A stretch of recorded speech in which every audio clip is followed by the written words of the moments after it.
I'm saying if I was a government that was supposedly going to be like tearing apart corruption in the industrialized corporate America, I would be looking at companies like that and being like, what the hell are y'all doing? Like, you can't do that. You're taking advantage of the American population and making it where people can't even afford eggs. And meanwhile, you're making hundreds of millions of dollars in profit. Welcome to Influence to Death, your guide for navigating the wild world of wellness influencing. Hi, y'all. Welcome to Influence to Death. I'm your co-host, Hannah Wright. And I am Victoria Lafont. And today, sorry, we usually do it backwards. That threw me off really We bad. actually have a tradition on this podcast, which is we have super awkward intros. So we're not going to break that tradition today. So today we have a guest on the podcast. We have Kelsey Keener, who is a third-generation farmer from Southeast Tennessee. He owns Sequatchie Cove Farm. His grandparents started the farm about 25 years ago, and he learned farming from his parents, and he continues to teach his kids about regenerative farming, as well as the community and other farmers. If you're interested in learning about sustainability and farming, please check out his social media, Sequatchie Cove Farm, and his website. We'll have those links so y'all can see them. He provides wonderful education on how to sustainably farm and farming practices. So thanks for being on here with us, Kelsey. Yeah. Thanks for having me. I'm excited to talk about all this stuff. Yeah. And my parents we still are kind of like partners, my wife and I, Ashley, with my parents, Bill and Miriam. So we're all still kind of running the farm together. Mm-hmm. It makes me kind of emotional when you talk about that, because I grew up on a farm also, but a very different type of farm, and didn't like a large scale corn and soybean farm. And I left and went to study permaculture on my own. And I'm like, I want to be a part of something like what you're describing.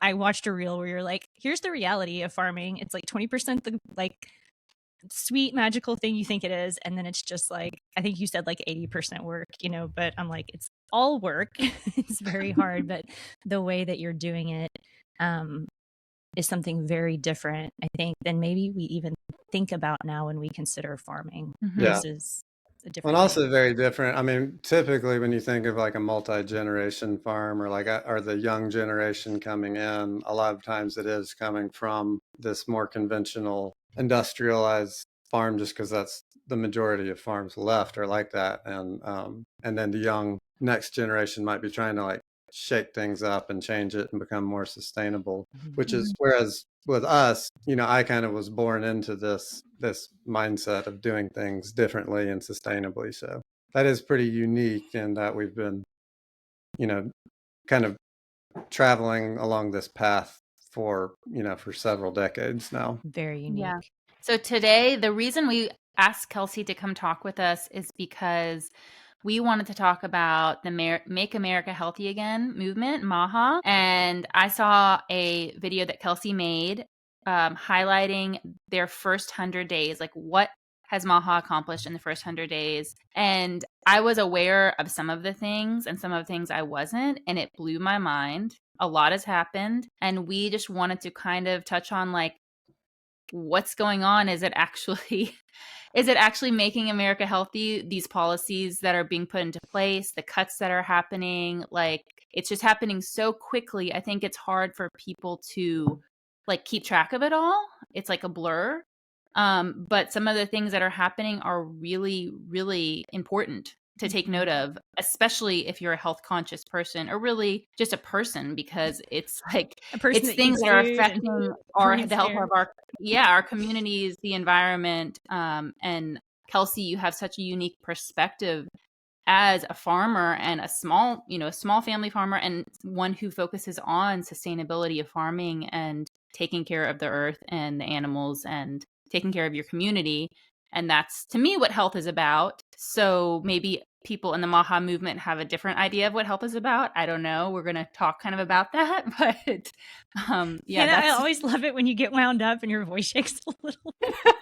Like other people might not know that, but I'm like, I totally know your tell. You can pick up on it. Yeah, when I get. Should we kind of describe MAHA for people? I mean, I think most people know. Kelsey, do you want to give a background? Do you want us to give a background of MAHA? I mean, y'all might have a better understanding of the background, really. I mean, I kind of just know what's happening on the farmer side of things more than anything, but yeah. Yeah. I mean, I didn't really realize that there was like a crux point. So I got up my husband is a trainer. So we're like, you know, the 4:30 a.m. wake up people. Normally I'll get another hour of sleep, but this morning I was like, okay, I want to like try and prep for this a little bit. And I didn't know this, but I learned this morning that term was coined when it's Robert F. Kennedy Jr. was running for president, and when he abandoned his campaign and then backed Donald Trump. I think it was like in February of this year, when he accepted that, you know, like he's stepping down, he's going to support Donald Trump. He spoke at one of Trump's rallies and he said in the mic, I want to make America healthy again, which I think people know or can, you know, recognize. It's a play on Make America Great Again, which has a lot of just insinuations, you know, from the start. So that's kind of like when that term was coined. I want to say it was February 13th. I can find the exact article. And then from there, you know, he was part of Trump's circle, and that movement kind of grew from that point. So it's, I mean, from like a perspective of like how this is going, it's like we know a little bit of the history of Robert F. Kennedy Jr. And what he's been involved with before now.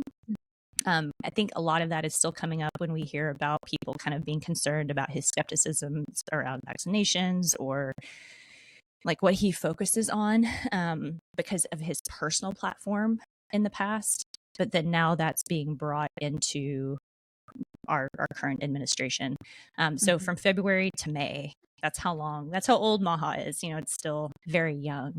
Right. Yeah. And I mean, it really just, I mean, like you were saying, it just kind of got wrapped right into this whole bigger campaign of the whatever the Trump campaign of like draining the swamp and, you know, whatever, all the lingo that they use. And I think they probably pretty quickly, even during the campaigning, you know, just realized like it kind of hits on a heartstring of a lot of people because obviously everybody wants to be healthy. Yeah. So it's like, we're going to make everybody healthy. Like, right. You can vote for that, can't you? Right. Yeah. It's definitely appealing to that. Sorry, Vic, go ahead. To that. And you see that on social media a lot with influencers, like just like that desire to kind of take health into your own hands, which is something we talk about a lot on the podcast. Like, yeah, you should do that. You got to think about those things. But then like when it kind of like has this intersectionality with other movements and it gets kind of muddled and I question like the integrity behind it all, you know?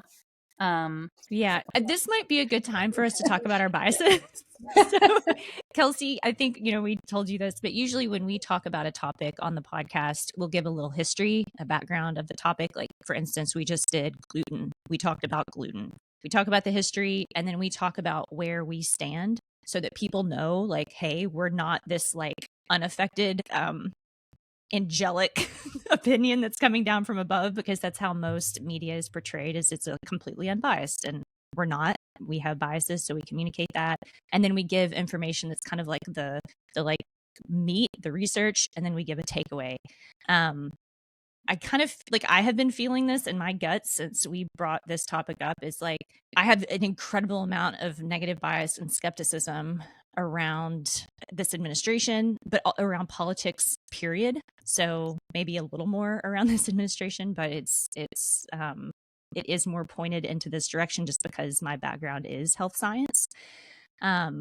And so I'll say that's for me, how I feel. I also feel wound up about this when people start talking about like cutting funding from the way that farming could actually work to feed people and not completely destroy topsoil in our planet. I get wound up, and that's part of what I know Kelsey's going to talk to us about today.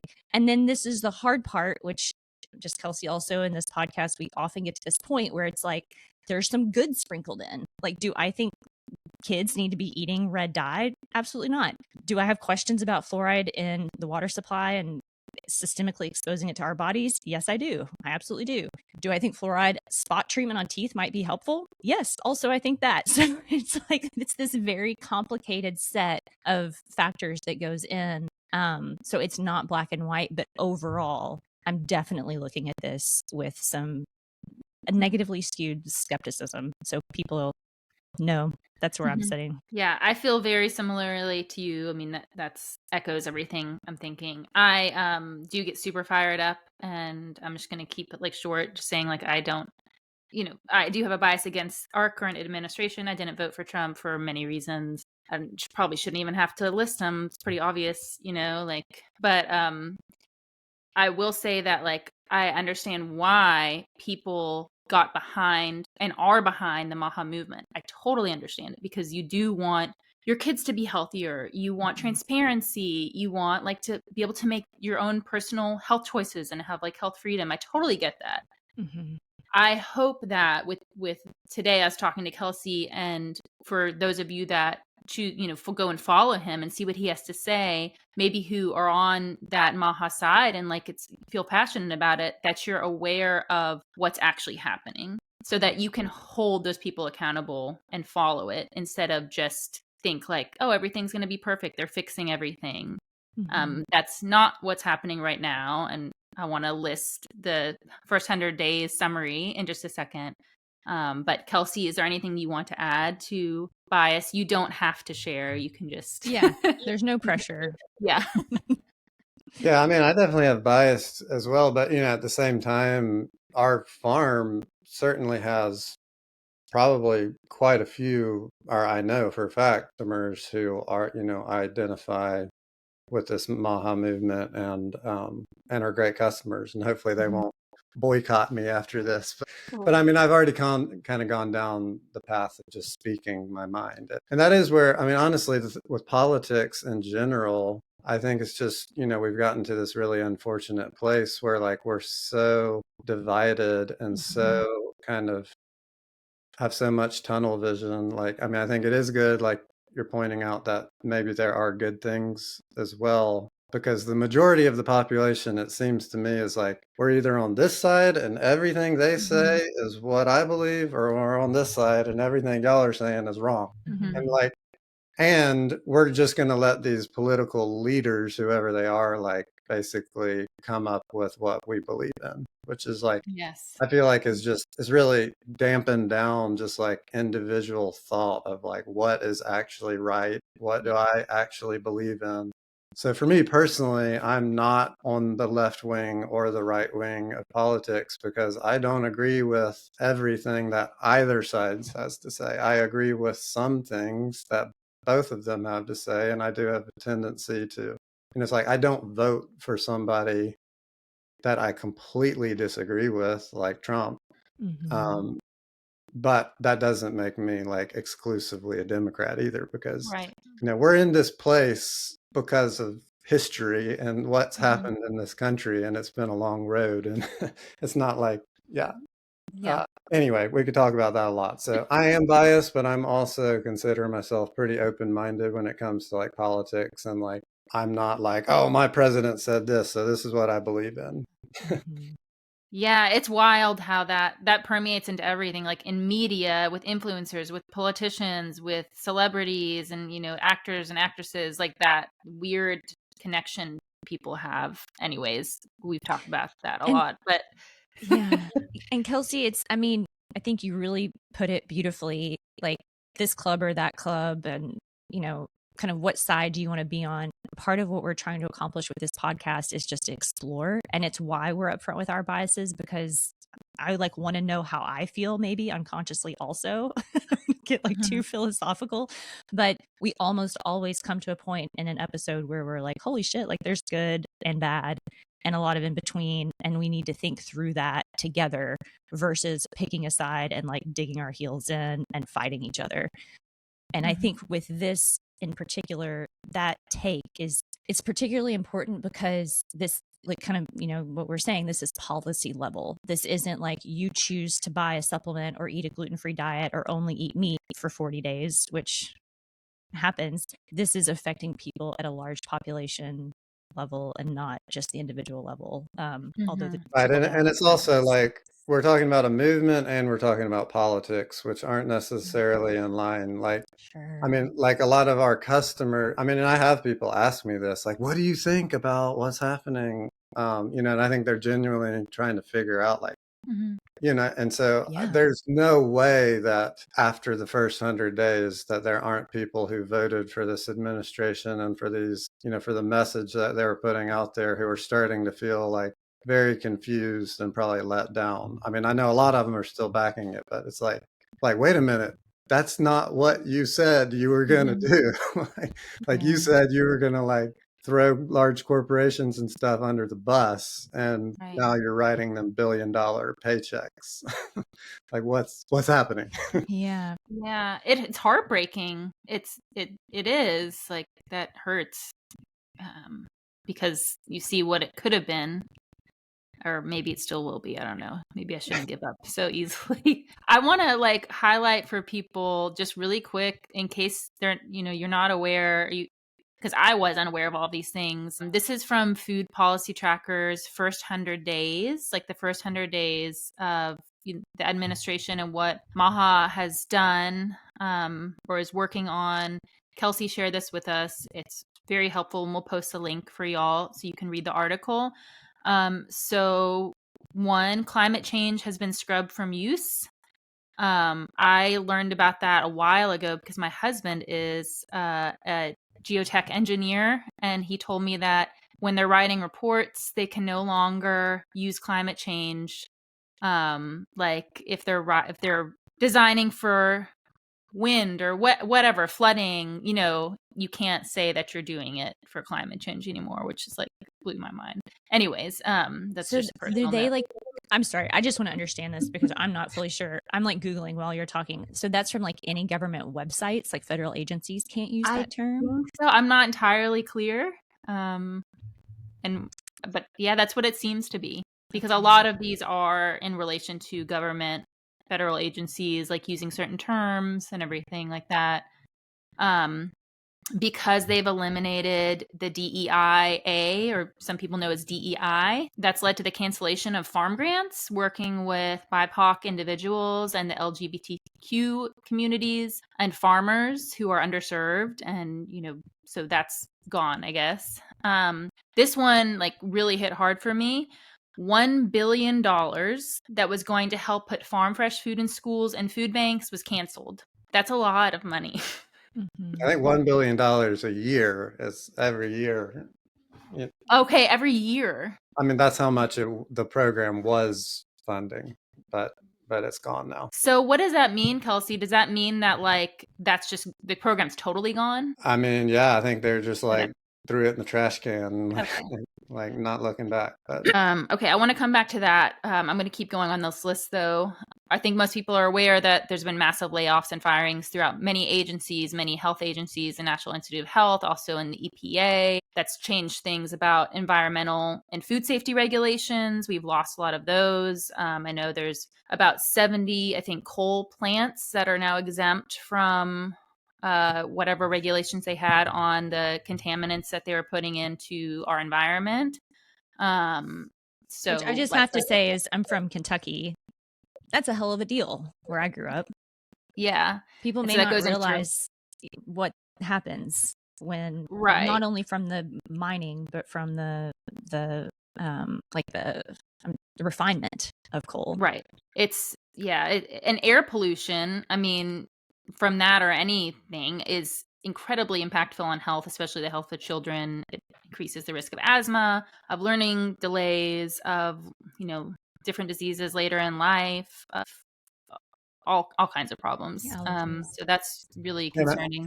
I think why it's important too, that like why the climate change stuff is on, like why some people might wonder why is that on like a food tracker website, but it's like, the reality is that farmers are literally on like the first line of defense, or or the first line of fire when it comes to climate change, and like we're literally like outside dealing with it every day, and it's causing, of course, widespread crop failures and all kinds of natural disasters and things around the world that are making it really freaking hard to farm, no matter where you are in the world. So it's like, yes, it's climate change is very directly linked to agriculture and food. Yes. And Kelsey, could you speak also to not only like the negative impact that climate change would have on farms, but like the way that your farming might impact positively the effects of climate change? Yeah, and I mean, that's an area where like I'm not a scientist, but we have been a part of several different scientific studies that was kind of the core goal, was to learn more about that. And I mean, it's all pretty new research, which of course a lot of it now has been canceled if it was government funded, but a lot of it's privately funded too. And I mean, they're definitely finding lots of compelling evidence that, that you can farm in a way that's actually sinking more carbon into the soil than it's putting out into the atmosphere, and all kinds of things like that, including how you could have a whole one just talking about cattle and whether cattle are, healthy or unhealthy or good for the environment or bad. But we should have an episode about that. We should have somebody from Central California to come and talk about that. But I mean, across the board, it all comes down to how it doesn't come down to the crop or the livestock. It comes down to the practices and how it's done. And in general, these mega scale, monocrop feedlot factory farm type systems are just so heavy on inputs and have all kinds of really negative byproducts, including CO2 and things like that, so it's like, on one hand, the majority of agriculture is negatively affecting our climate and our environment, but the types of farming that we're doing, that's one of the main goals. The two main goals are to produce really healthy food for all of us to eat, and to enhance the environment and promote biodiversity and wildlife and healthy soils and healthy air. So it's like, those are our two goals. That's what and then the transportation. Yeah. Like that's a huge part of climate change that I've seen, right? Like if you look at like a pie graph, like I think transportation is like kind of the main slice. It's like if you have to get, food to us in Boston from California, it's going to be a lot harder on the environment than if we can get food nearby. Mm-hmm. Yeah. That's the other piece of it. Yeah, like kind of having to start from scratch because it was just all lost to industrialization, but recreating local and regional food systems. Something that you wrote, Kelsey, I think this is from your website blog, is talking about how the power dynamics in the US are really skewed, and the entire agricultural marketplace is dominated by corn, soy, that's the farm you grew up on, Vic, wheat, beef, pork, and chicken. And it used to be a much more diverse landscape of, hunters and foragers and fishermen and smaller farms with much more diverse food systems and ecosystems.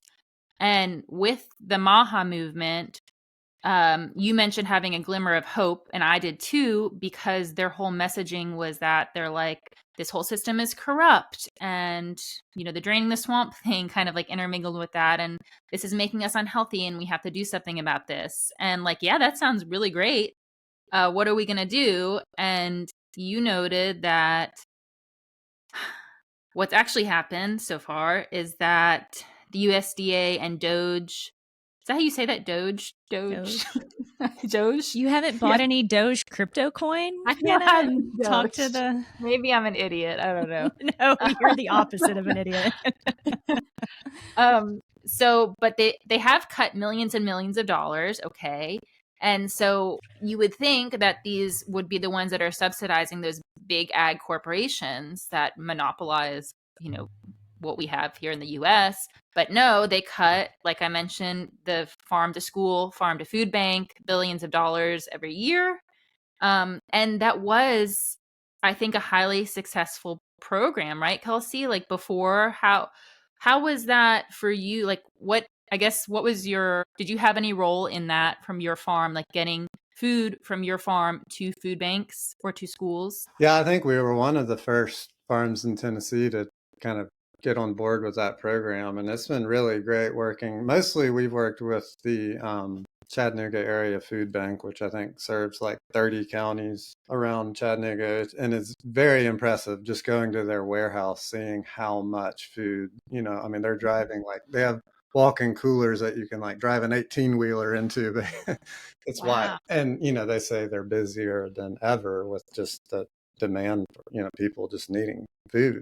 So it's been an amazing relationship that we've built with a lot of the team there, and they love getting food. You know, the staff do, and I mean, we've literally had letters from families who have been getting our eggs, like thanking us for just having the opportunity to have really good food. So it's been pretty cool, and just like it's just a great, it's one of those things that just seems like such a win-win. Like it's great for us because, you know, we're continuing to sell to all our traditional outlets, but we're able to send kind of any excess food, or we're even able to grow more than we were planning on to fill that program. And yeah, I haven't done as much. We've done a little bit with the farm to school, but I'm really interested. I did join a like Tennessee farm to school coalition recently that's like trying to think about the whole state and like what farmers are in the state producing what.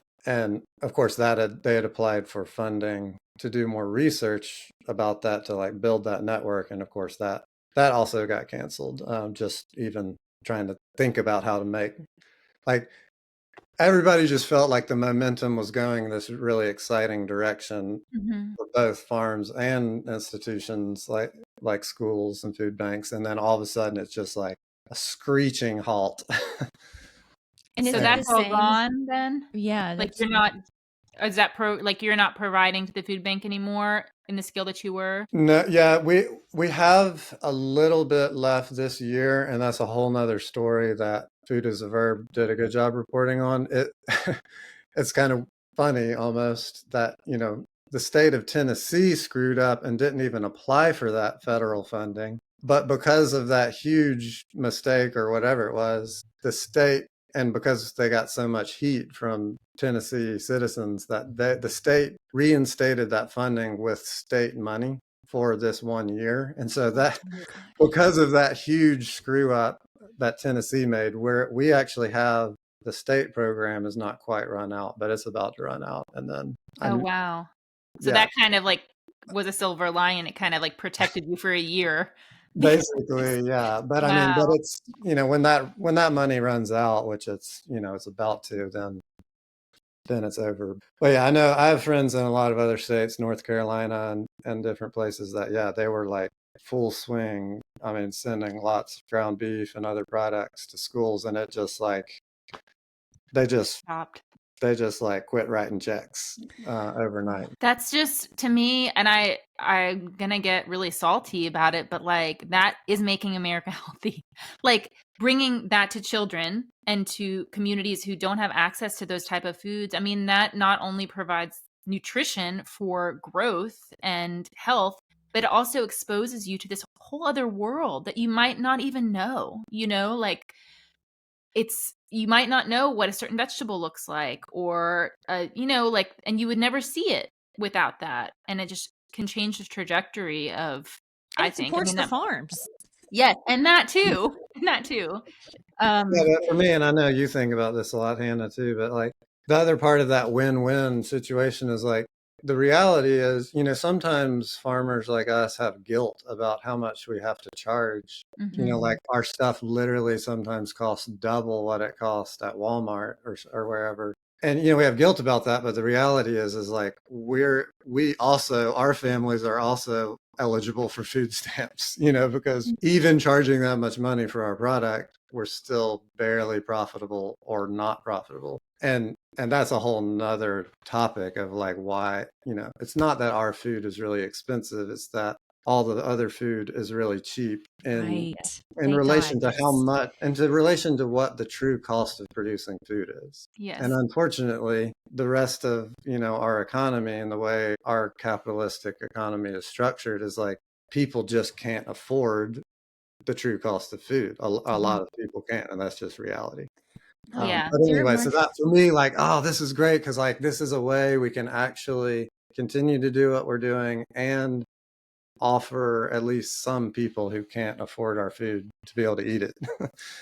So it felt really good. Yeah, that's just devastating. I think it really is, and I hope that people are aware that that's something that happened. That's very, very important and impactful program that's gone now. Yeah, I'm curious, like, what else? Like, let's just go down the list. Like, what other changes have you noticed? It's not even noticed, it's that you've experienced. I mean, I get it also, Kelsey, like this isn't just your business, it's your life, is my guess. I'll let you speak to that. But yeah, I mean, one of the other most blatantly just insane things was, I mean, where our main product that we sell are eggs. And so, of course, there's been this whole crazy national egg shortage, really global egg shortage, because of the avian flu, which, of course, is like, of course, we're spreading these crazy mega diseases because we're cramming millions of animals into buildings and they're breathing the same area. But that's a whole nother thing. But what was crazy is like there's this egg shortage, and meanwhile, the largest egg corporations in the country, like Cal-Maine, I mean, you can Google it, like Cal-Maine quarterly profits, and it's like, I'll do that while you're talking. yeah, I got you. That's just one of, there's multiple ones, but they're the largest. But their profits have like skyrocketed by, I think, like 4 times just per quarter during this egg shortage. Like they supposedly are getting hit hard, but really it's their farmers, you know, their actual producers probably were getting hit hard. But meanwhile, they have, you know, the prices in the grocery store had nothing to do with supply and demand. That's just what they said because it was very convenient. Like avian flu, everybody's panicking on the news about it. And there were some shortages, but there weren't shortages to justify going up 4 times on the price of eggs. So anyway, okay, but I just want to make sure I understand. Yeah, real quick. Yeah. And I looked it up. Cal-Maine, they're a publicly traded company, also, by the way. So, you know, you could buy stock if you so chose in Cal-Maine. I just think that's important for people to know. This is like an enormous company. Their second quarter fiscal 2025 highlights state that quarterly net sales 954.7 million. That's net. So that's quarterly. What they took home. Yeah. In the second quarter of 2025. That's not even finished, right? We're still in the second quarter of 2025, I believe, right? I'm not like fantastic at quarters, but yeah, we're still in the second quarter.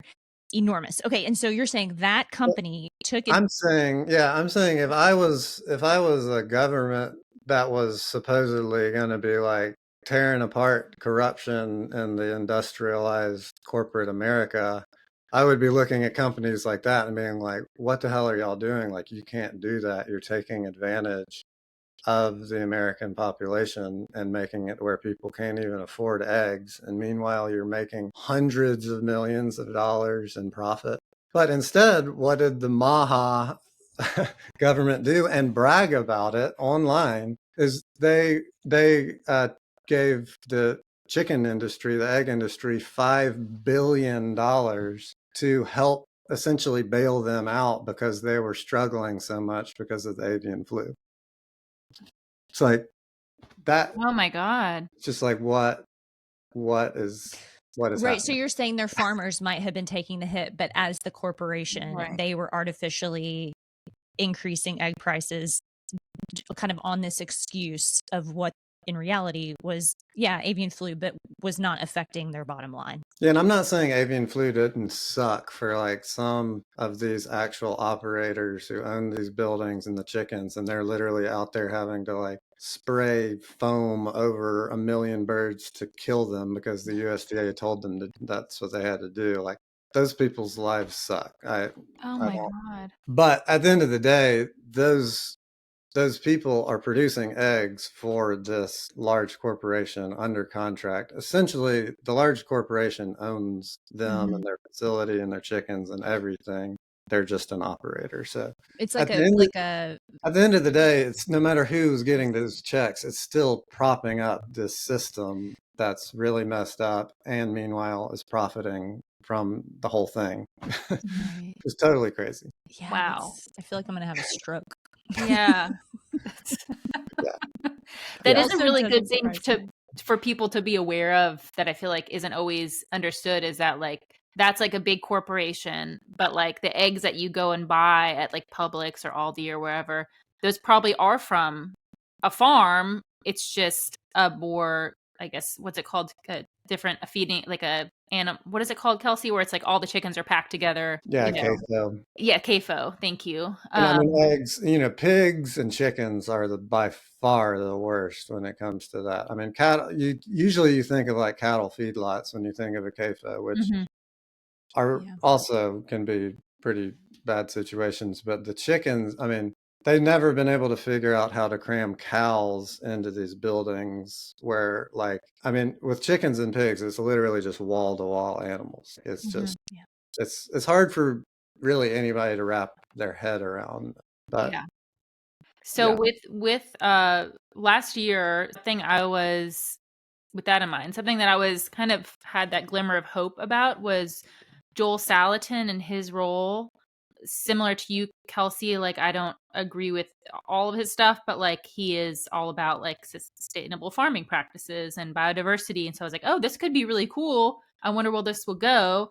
But like, I don't know what y'all know, but I can't find his role anywhere. I can't really find anything about him. And I'm like, if anybody listening knows what he's doing with as an advisor or anything, let us know, because at this point I kind of feel like he was kind of used to like get votes, and I'm very curious what's going to happen with that, or if it even matters, like if it even matters if he's appointed or takes a role, if it would actually make a difference. But right. Yeah. Yeah. I think like, yeah, pre-election, he had announced like that he was selected to be on like the advisory board for the USDA. And so maybe he is, but yeah, likewise, it's like I haven't heard yeah, anything. Yeah, you And, searched and Hannah maybe, Wright. you just don't Um, hear about people who are on advisory roles to the USDA. yeah, yeah, but maybe it's so. interesting because you hear about everything Joel Salatin does because he tells you. Right. Yeah, That's like his shtick. He's an incredible speaker and orator and storyteller. I mean, I think that's part of the reason he is also incredibly smart with some of his strategy, but how he got well known is he'd get up in front of a crowd and just absolutely steal their hearts. mm-hmm. And for some, moments, like with good reason, but it does seem interesting. Like, I haven't heard Yeah, from him in a while obviously there's either. somebody, if he is involved with anything, there's definitely somebody higher up telling him like, you can't talk about this. Mm-hmm. Mm-hmm. But And so yeah. also I didn't realize I hadn't followed him in a while. You're saying he was kind of part of this movement. It got people like behind it. He was like a face of it. I mean, that was like talk, like, well, like I said, was like, we have customers who are in the MAHA movement and stuff. This is kind of the lingo, and you can find it on social media and stuff. Like people really, and there still are sites on social media where it's like that are regenerative ag type proponent people, and they're really pushing the MAHA thing, and they're like, yeah, Joel Salatin said this. Joel Right. Salatin's gonna turn this thing around. There, he's got a direct line to RFK and the USDA and all this stuff. So there's people who are still saying that, but in reality, it's like, well, I sure haven't seen any results from that. Right. Yeah. But it's also so in a normal administration, nothing would have even happened yet. But so Right. much has happened so fast. It's like, oh my God. And Kelsey, Yeah. anything else that, I mean, I know that you've talked about like the food bank and from like farm to school, the egg issue. Are there any other effects that you felt on your farm? Yeah, and I mean the one other and it didn't necessarily affect us, but it's just crazy thing was that there says I think it was 5 billion to the chicken industry, and then 10, I think it was 10 billion or something like that. As and it starts becoming billions, I lose track of the actual numbers, but that went directly to corn and soy and wheat farmers. So Yeah. it's like 10 once billion. again, okay, yeah, these are actual farmers who probably have actual debt Yeah. because we live in this crazy system where like even if you have 10,000 acres, you might not have a profitable business. But Yeah. so it's like I get that, okay, but still what you're doing is spending $10 billion to bail out and prop up a system that's obviously broken and is also producing GMO heavily sprayed foods that aren't healthy for America. Right. Yeah. And then I mean, my understanding, and it would be actually, Hannah, we could just have my cousins on. I'm sure they would come on. I think most of the corn that is farmed, it's not even for human consumption. It's for cattle. Like it's cattle feed. But and Kelsey, high fructose corn syrup. totally for refinement. Right. Yeah. Yeah. Yeah, I mean, that's exactly the type of farm that I grew up on. And you're right. It's like that model. I think this is what people don't get. It's like there's so many aspects of this. Like what you're saying, with your family, it's like a lot of them would qualify, or you might qualify for food stamps because you're just trying to like make ends meet. I don't want to speak for the financial situation. It's not mine, but for so many farms that are thousands and thousands of acres, and it's just like, it's like the same with like the animals and the houses. It's like you can't like realize it until you see it. It's like just row after row after row of corn, corn, corn, corn, corn, corn, corn. It's like you drive and it's just like corn, corn, corn. It's like so much more corn than you've ever seen in your life. And there's like no insects, no birds, there's no nothing. So no, you have to spray super heavy.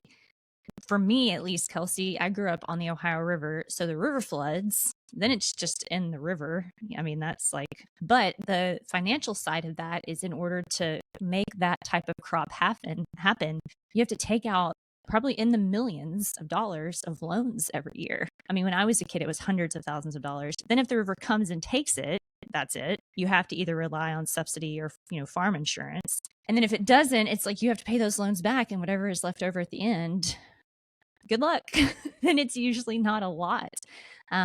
So if people think, for some reason, like, oh, well, like, Kelsey, why don't you just switch to that model? It would be so much more profitable. Or thank goodness people have, gone to that model because now you can actually make money off of farming. That's not the case. I mean, one tractor is $1 million+. So just to kind of like let people in on the scale of that. And then, the spray, the treatment, the genetic modification, there's a lot of factors that come into it. And I mean, I've heard people who definitely know what they're talking about, like as far as like, just kind of on a more global scale and food supply and all this stuff. Like if the US government took subsidies for corn, wheat, and soy away today, there would be mass starvation across the entire world, like this year. Like every single one of those farms would go out of business. I mean, that's what, I'm not a crop farmer, so I don't know those details, but I have heard people who are legitimately know what they're talking about say stuff like that, which is just like makes you think like, wow. So it's like everything is resting on these huge, very delicate operations, I guess, that are not sustainable at all. And I mean, the government's propping it up, and it actually has to right now, today, because people are here. Let me. You're fine. That's one of the things I can edit out if need be. God, Hannah, we should totally ask my cousins to come on. Yeah, that would be interesting to hear about. That's just a wild world that like most of us have no knowledge of. I mean, most of us have no knowledge of a small farm like yours, Kelsey, like, and how it works and how important it is for our future. Like and that's, what I would love. I don't know if you have an answer for this, and it might be just like thoughts, but what do you think is going to happen in the next 4 to 8 years or so for small farmers like you? Like so far with all of this flurry of like all of these changes and cuts and policies, like how is that looking for the future? Like what is that going to do to our small farms and our communities? Yeah, I think a lot of people are really worried right now. And I mean, and to go back to like the MAHA and these farm subsidies and like, and like Victoria said, this the amount of debt, like this is just this system, like this money is just churning in this industrial agriculture. And so it's like that 15 billion that went to the industrial chicken and grain farmers, it's just gone. I mean, it's like maybe it help the farmers buy some new equipment this year, and that's it. But just think if that same $15 billion was invested into regional food systems and and farm to school and all these programs that were kind of starting up.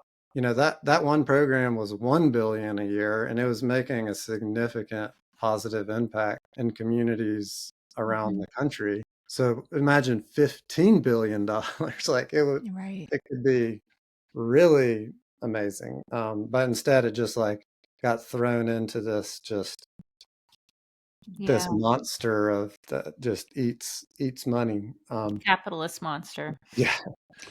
Yeah, it's kind of begs the question, like, if MAHA is not based on healthy food, which it seems like that's where a lot of the rhetoric lies. And I'm not hyper educated, about everything that it entails, but like not being exposed to certain toxicants or possibly like harmful additives, increasing nutrition, taking care of our bodies and like that. It's like, I think if it's not based on promoting where that nutrition comes from, what are we doing? Yeah, I would love to know, because it seems, based on just the facts and like what is literally happening in front of our eyes, not what somebody's telling us, that this is like the direct opposite of their whole message, like what you just said, Vic. It's so it makes actually you kind of prefer crazy a little bit. Just not just being told like, have you ever seen that meme where it's like people are like, help us, and the Republicans are like, no, and the Democrats are like, no,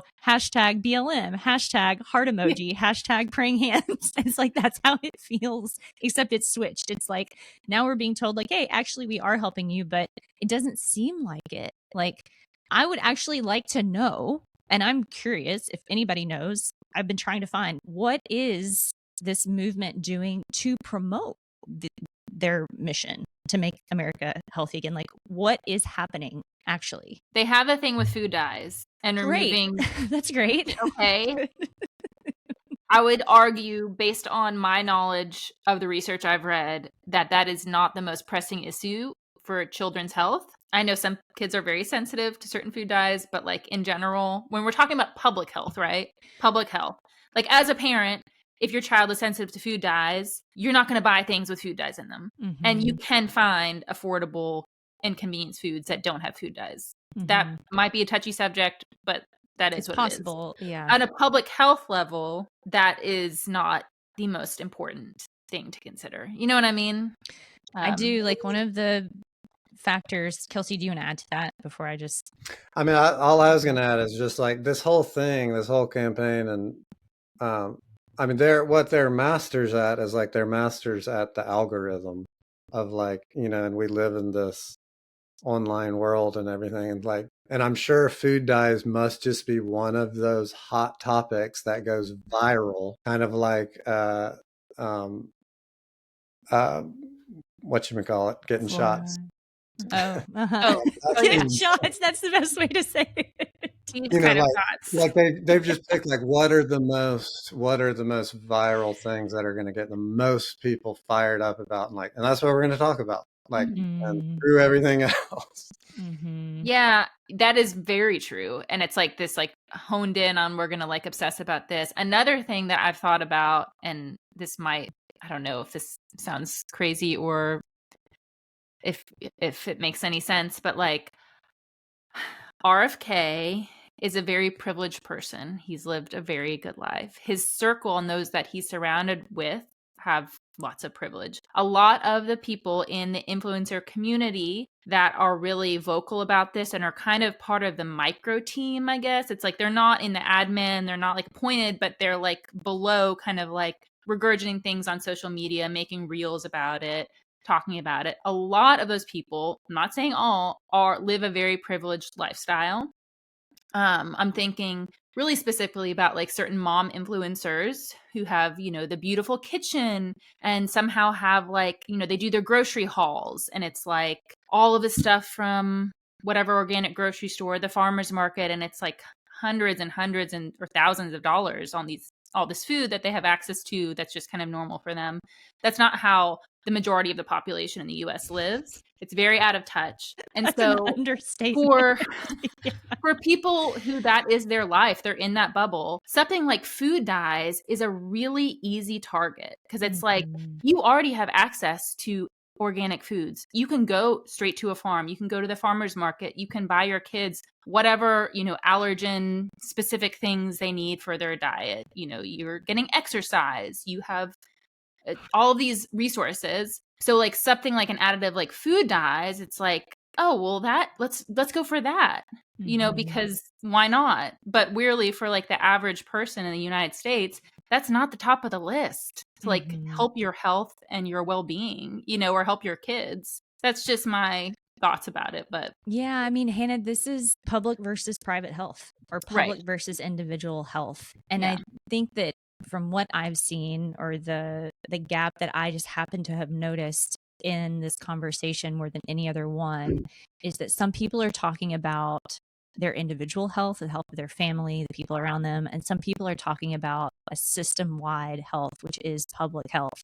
And there is a difference between those two things. And I think a lot of the problem that people who have focused on individualized health for so long find with public health is that it's like they can't see that it's public. It's like they want public health to be individualized health, and it's not. It's a separate topic.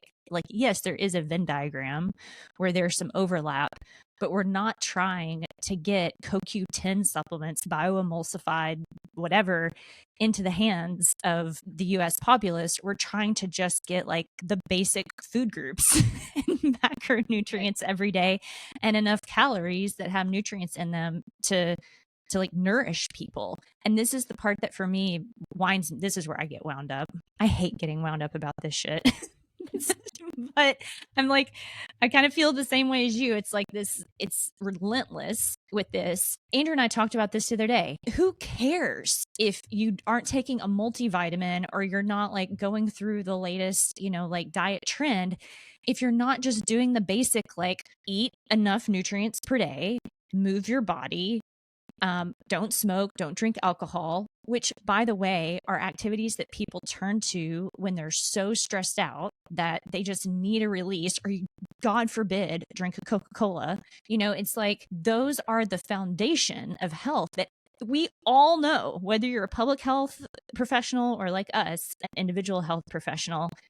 But that's not the focus. The focus is on the dye, the fluoride. It's like the extras, but it's like, hang on, the actual foundation for all of us is being completely ignored. And it's like, thankfully, Kelsey has like boots on the ground experience to be like, it's not happening. It's getting taken away, Right. Yeah, I just can't wrap my head around why that would be happening. Like, it is a little sexier. I totally agree that like asparagus and ground beef is not as sexy as like a supplement stack, for sure.